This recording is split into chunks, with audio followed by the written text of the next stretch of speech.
from an article in The Atlantic by a friend, which you're almost certainly familiar with. The reality is that the Islamic State is Islamic, very Islamic.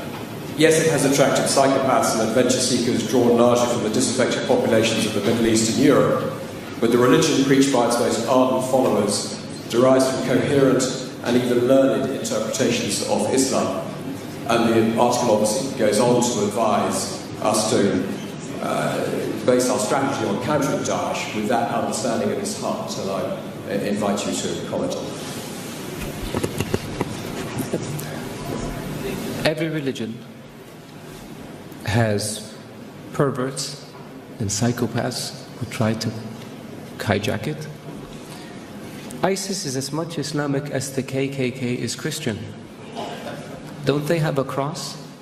Don't they do everything in the name of religion and Christ?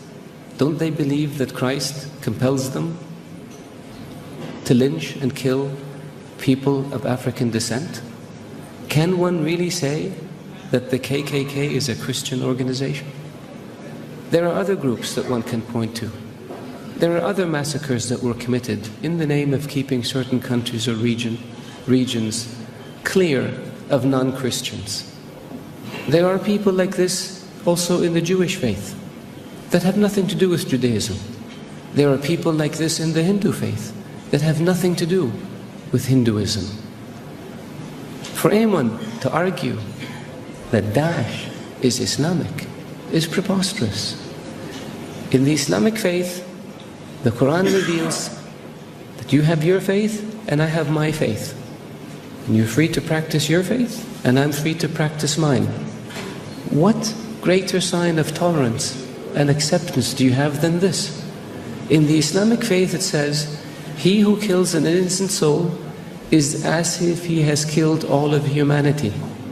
And he who saves an innocent soul is as if he saved all of humanity. What better example of compassion and mercy do you have than this? So if you look at what Daesh says and you say it's in the scriptures, doesn't the Old Testament say an eye for an eye and a tooth for a tooth? If somebody does it today, would you say they were Christian or they were Jewish? So I caution people, because it seems to have become almost novel. Not novel, it's become the flavor of the day to try to read things into Daesh or into Islam that are not there. The Islamic religion and Islamic civilization was the civilization that preserved the history of Greek and Rome and passed it on to the West. Western civilization would not exist without the Islamic Arab civilization. The Islamic civilization and the Islamic Arab civilization was the civilization that connected China with Europe. So it was global.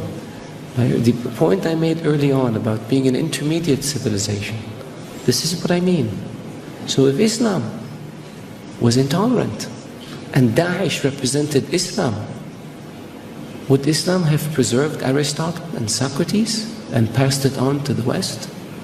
Would Islam have connected Eastern civilization with Western civilization? Of course not. So I urge you, all of you, to be careful when it comes to making generalizations or to accepting generalizations that have no basis in fact. Thank you.